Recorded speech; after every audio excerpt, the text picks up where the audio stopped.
Atapema Asabundorula Atimbas Boys Patakwan Eora kunai Mako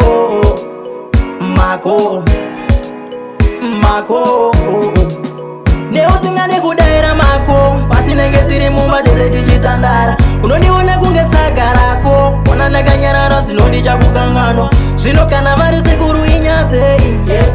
nyaya dzei dzangade kutaura navo uri panze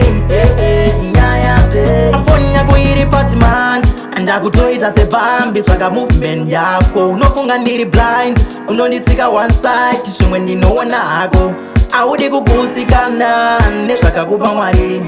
pachokwadi moyo wako unobatsikana ukaona panodyiwa mari wewe neusinga nekudaira mako pasinenge dziri mumba dzese tichitandara unondiona kunge tsagarako ona ndakanyarara zvinondichakukangano zvino kana vari sekuru inyazei nyaya dzei dzangade kutaura navo uri panze nyaya dzei kangani uchindinyepera ndichingonyarara sezvinondifaira rega ndikuonese kunyarara akuzi kurara uchabondera zvino uchataota kana uchigaya handikete ameno kwaunoota unowakadzakwa ndinodzila newe neusinga nekudaira mako pasinenge dziri mumba dzese tichitandara unondiona kunge tsagarako ona ndakanyarara zvinondichakukangano zvino kana vari sekuru inyazei nyaya dzei dzangade kutaura navo uri panze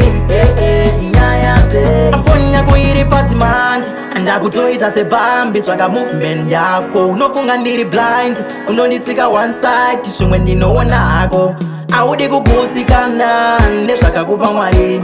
pachokwadi moyo wako unobatsikana ukaona panodyiwa mari wewe neusinga nekudaira mako pasinenge dziri mumba dzese tichitandara unondiona kunge tsagarako ona ndakanyarara zvinondichakukangano zvino kana vari sekuru